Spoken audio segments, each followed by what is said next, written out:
Қайырлы күн достар, бүгін бізде студенттік подкаст. Бүгін біздің қонағымыз Ізбасар Жамиля және Мұратова Ғайрылқанат. Бүгінгі біздің тақырыбымыз мамандықты оқушы немесе ата-ана таңдаған дұрыс па?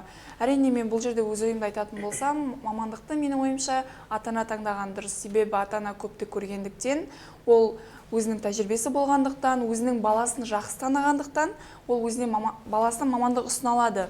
Сондықтан ата-ананы таңдаған дұрыс деп ойлаймын. Себебі бұл жерде басты мәселе оқушы әлі өзінің бір несі қалыптаспағаннан кейін, өмірлік ұстанымы қалыптаспағаннан кейін, ол әлі оқушы деңгейде болғаннан кейін, ол болашағын өзі әлі дұрыс жоспарлай алмайды. Сондықтан мамандықты ата-анасымен бірге шешіп талқылаған дұрыс деп ойлаймын, таңдаған дұрыс деп ойлаймын.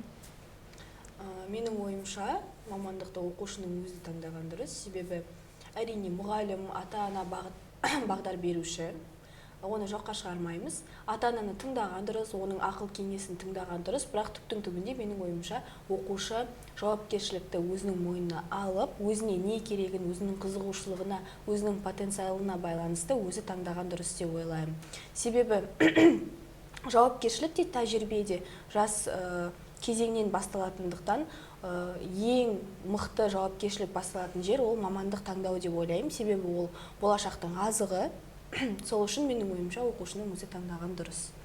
Әрине, бұл жерде оқушының өзі таңдаған дұрыс болар, бірақ ата-ананың бұл жерде қалай айтсам болады, рөлі өте ерекше, өте үлкен деп айтуға болады. Себебі менің ойымша ата-ана бұл жерде үлкен рөл атқарады деп ойлаймын. Оқушының орнында баланың несінде, өмірінде ата-ананың рөлі ерекше болғандықтан, ата-ана өзінің баласын білгендіктен, ол өзінің баласын ешқандай жамандық ойламайды. Ата-ана деген бұрынғы өзінің өмірлік тәжірибесі болғаннан кейін, ол баласының болашақта сол мамандықпен жұмыс жасауын қамтамасыз ету керек. Мысалы, қазіргі балалар былай ойлайды, трендтегі мамандықтар, қазір дейтін, мысалы, мобилограф, SMM сияқты мамандықтар бір өте жоғары деңгейде деп ойлайды. Мысалы, ол қазірге дейін мүмкін трендте болған шығар, бірақ ол кейінде ол трендте бола ма, болмай ма, ол белгісіз. Бірақ сондықтан соның бәрін ата-ана қадағалап, ата-ана өзінің бұрын білгендігін ойлап, өзінің мамандығын ұсынады, бірақ баланың таңдамауы ол өзіне де байланысты деп ойлаймын. Өте дұрыс, ата-ананың рөлі бұл жерде өте маңызды. Ата-ана тағы да айтып кетейін, менің ойымша тек қана бағдар беруші деп ойлаймын. Себебі қазіргі заманның балалары деп айтайықшы, өздеріне не керек екенін өте жақсы біледі. Менің ойымша SMM мобилограф деген ол жай ғана хобби сияқты. Хобби ретінде алып қарауға болады, бірақ диплом ұстап мамандықты таңдау, менің ойымша ол өте бөлек нәрсе. Және ата-ана баласының қызығушылығын өте қатты білуі мүмкін, бірақ қазіргі балалар өздерінің қызығушылығын менің ойымша өзінен артық ешкім білмейтін сияқты. Тіпті ата-ана, себебі тәжірибе ерте кезден басталады, тәжірибені алу, ата-анада тәжірибе көп деп айтып отырсыз ғой жаңа. Өзінің мамандығын өзі таңдаған бала өзінің болашағына жауапкершілікті мен көп алады деп ойлаймын. Себебі бала өзінің қызығушылығын өзі жақсы біледі, ата-анасынан қарағанда, өзінің қайда барғысы келетінін өзі жақсы біледі. Және өзінің сүйікті ісін қызығушылықпен таңдағаннан кейін ол сол мамандықты да болашақта қызығушылықпен, сондай сүйіспеншілікпен оқиды деп ойлаймын. Көбіне ата-анасы мамандық таңдап берген балалар бір оқуды оқығысы келмей, өзінің ішінде үлесі болмағандықтан, менің ойымша бір оқуға, қалай айтады жаңағы, оқуға ынталары болмайтын сияқты.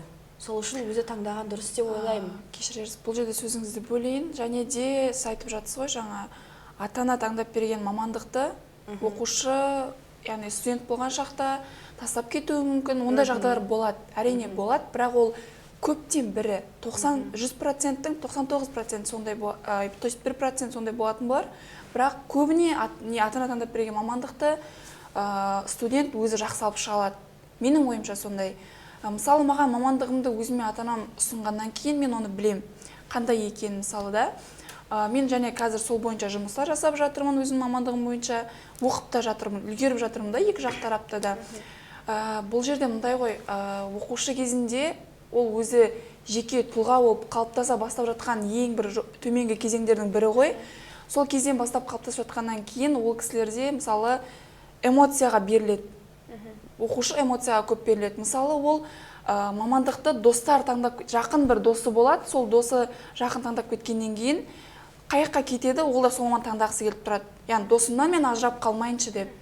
Бұл жерде көрдіңіз бе, бұл жерде ата-ана да басты рөл ойнайтын себебінің бірден бір бөлігі осы оқушыға ата-ана маман таңдап бергенінен болып тұр, көрдіңіз ба? Ата-ана маман таңдап берсе, кішкене өзіне ыңғайлы болады, ол мүмкін сол нәрсемен жұмыс жасап кетуі де мүмкін.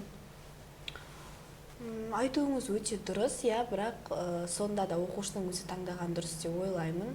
Себебі өзі таңдай алмаған оқушы енді тұлға болып қалыптасып келе жатыр деп айтып тұрсыз ғой. Ол уже оның пікірімен санаспағаннан кейін, тіпті мысалы мен дәрігер болғым келеді деп мама папасына айтса, ата-анасы жоқ, сен полиция қызметкері боласың десе, екеуінің пікірі бір жерден шықпай қалады да, екі жақтан болып қалады. Сол кезде ата-анасы жоқ деп, егер балаға нақты бір шешімді қойып тастаса, бала өзінің пікірін сондай бір бағасыз көреді деп ойлаймын. Содан басталады деп ойлаймын. Менің ойымша баланың пікірін құрметтеп, өзінің барғысы келген жағын таңдатып, сол жақтан тәжірибесін шыңдап көру керек деп ойлаймын. Себебі оқу ешқашан да, қашан оқысаң да, оқу үшін ешқашан кеш емес. Қазір бүткіл мүмкіндік жағдай жасалған деп ойлаймын. Қай оқуға болса да, қай мамандық өте қажет. Сол үшін мен ойымша оқушының өзі таңдағаны дұрыс. Ата-анасымен санасқаны, пікір таласқаны да дұрыс әрине, бірақ сонда да барлығының пікірін тыңдап, соңғы жағында өзі ақылмен шешім қабылдаса деп ойлаймын. Себебі қазіргі заманның балалары, қазіргі бізден кейінгі заманның балалары, олар өте ақылды және өздеріне не керек екенін жан-жағындағы адамдардан да өте қатты біледі деп ойлаймын. Иә, қазіргі таңдағы балалар, бізден кейінгі балалар солай айтуға болады. Негізі өздерінің таңдаулары бар, өздері біліп тұрады болашақтарын, бірақ жаңа енді айтып жатсыз ғой, мысалы оқушы мамандықты мысалы дәрігер болып таңдайды деген сияқты. Ол мысалы папасы, ата-анасы полицейский ұсынуы мүмкін деп жатсыз ғой, бірақ сіз таңдаған дәрігер таңдаса, мен ойламаймын ата-ана қарсы болады деп. Бұл жерде оқушы тек қана дәрігер, мұғалім деген сияқты мамандықпен шектелмей тұр ғой. Бұл жерде олар тіпті қалай айтса болады, болашағы жоқ мамандыққа да ұрынуы мүмкін да. Өзі қаламаған болашағы жоқ деген ол қандай мамандық болуы мүмкін? Себебі қазір болашағы жоқ мамандық жоқ. Бүткіл мамандықтың өзіңіз сүйіп таңдаған мамандық болса, ол ешқандай жерде де қажет болмайды. Өзіңіз сүйген мамандық болса, сіз түптің түбінде бір жерде бәрібір отырасыз. Ал өзіңіз сүймеген, өзіңіз жан дүниеңіз қаламаған нәрсені сіз өзіңізде жасағыңыз келмей, жай ғана для галочки сіз жасауыңыз мүмкін, ата-анаңыздың көңілін қалдырмай. Бірақ егер бір адам өзінің ісін сүйіп, міне тіпті мен мысалы қандай мамандық болуы мүмкін? Дәл атап айтатындай мамандық болмауы мүмкін, бірақ бұл жерде оқушы мысалы өз таңдаған мамандық тастап кетпейді деген сенім жоқ. Ата-ана таңдап берген мамандықты тастап кетеді деген тағы сенім жоқ. Бұл жерде просто баланың өзінің ойын тек қана өзі емес, ата-анасымен бірге шешіп, бірге қабылдап, ол екі орта ой салысып анықтаса мүмкін болады. Өйткені оқушы таңдаған мамандықты мен естімедім, тастап кетпеген, міне до конца оқыған дегенді. Ой салысқандары әрине дұрыс, бірақ сонда да егер оқушының өзі мамандықты таңдап, ол ішіндегі талантына байланысты таңдаса, менің осындай қолымнан келеді. Мысалы, менің сөйлеу дикциям жақсы, немесе менің актерлық талантым бар еді. Мысалы, мен дәрілермен жақсы, дәрілерді жақсы қараймын деген сияқты. Мен мысалы бағанағыдай екпе салуға қызығамын деген сияқты өзінің талантына байланысты таңдаса, немесе биге қызығатын оқушылар болуы мүмкін, болашақта биші болатын, хореограф болғысы келетін да. Сондай талантына байланысты таңдаса, менің ойымша ол кез келген жерді тесіп шығатын оқушы болады деп ойлаймын мен. Ата-анасы да оған қарсы болады деп ойламаймын. Егер бала жас кезінен бастап шыңдалып, үйірмелеріне барып, өзінің талантын ашатындай үйірмелерге барса, себебі ата-ана көреді ғой баланың қызығушылығын, сол бойынша оны үйірмеге береді. Мамандық таңдайтын кезде соған қатысты бір мамандықты екі жақтан ой салып, пікір таласып таңдайды деген ойдамын. Жалпы қорытындылай келе, мамандықты тек қана ата-ана емес, немесе тек қана оқушы емес, екі ортада ой салып, ата-ана да өзінің ойын ұсынып, бала да өзінің ойын ұсынып, тек қана ата-ана өзінің қатқан бір қағидасын ұстанып қалмай, баланың да ойын ескерсе, екі жақты талап қойылса, мамандықтарын жақсалып кетеді деген ойдамыз. Және де бүгінгі бизнес студенттік подкастта болған қонағымыз Ізбасар Жамиля, менің группаласым, және мен жүргізуші Мұратова Ғайрел Фанат. Сау болыңыздар, рахмет.